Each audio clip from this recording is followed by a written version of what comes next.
Welcome to CRB9 news. NTR జిల్లా తిరువూరు నియోజకవర్గ తిరువూరు పట్టణం పోలీస్ స్టేషన్ నందు నిఘా నేత్రంలో భాగంగా సీసీ కెమెరాలు కంట్రోల్ రూమ్ ని ప్రారంభించిన మైలవరం ఏసీపీ ప్రసాద్ రావు. విజయవాడ సిపి రాజశేఖర్ బాబు ఆదేశాల మేరకు మైలవరం ఏసీపీ వై ప్రసాద్ రావు నేతృత్వంలో తిరువూరు సిఐ గిరిబాబు పర్యవేక్షణలో ఎస్ఐ KVGV సత్యనారాయణ ఆధ్వర్యంలో పట్టణ ప్రముఖ గోల్డ్ మర్చెంట్ యూనియన్, డాక్టర్లు యూనియన్ వారు సహకారంతో 60 కెమెరాలు ఏర్పాటు చేయడం జరిగినది.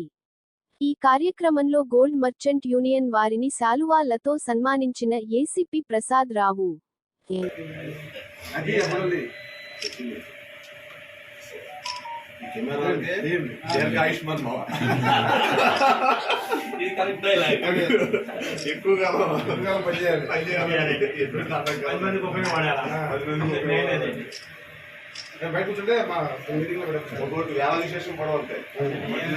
అట్లాగే మన తిరువూరు మండలంలో మిగతా విలేజెస్లో కూడా 4 నుంచి 10 కెమెరాస్ ప్రతి విలేజ్ కవర్ అయ్యేటట్టు ఇన్స్టాల్ చేయడం జరుగుతుంది. ఈ ప్రెస్టేజ్ ప్రాజెక్ట్ అనేది మా గౌరవనీయులైన సిపి రాజశేఖర్ బాబు గారు చెప్పడం జరిగింది. దాన్ని మేము ఇంప్లిమెంట్ చేయడం జరుగుతుంది.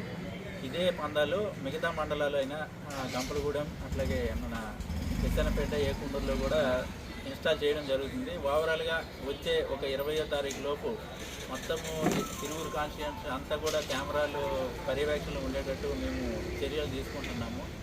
ఈ ఇంపార్టెంట్ మెయిన్ CCTV కెమెరాస్ వల్ల అఫెన్సెస్ అనేవి, అదే క్రైమ్ అనేది తగ్గుతుంది. అట్లాగే జనాలు కూడా సేఫ్గా ఫీల్ అవుతారు. అట్లాగే ఉమెన్కి కూడా సేఫ్టీ అనేది ప్రొవైడ్ చేయగలుగుతాము. ఇది మిగతా మైలవరం కాన్స్టిట్యుయెన్సీ కూడా అట్లాగే చేస్తున్నాము.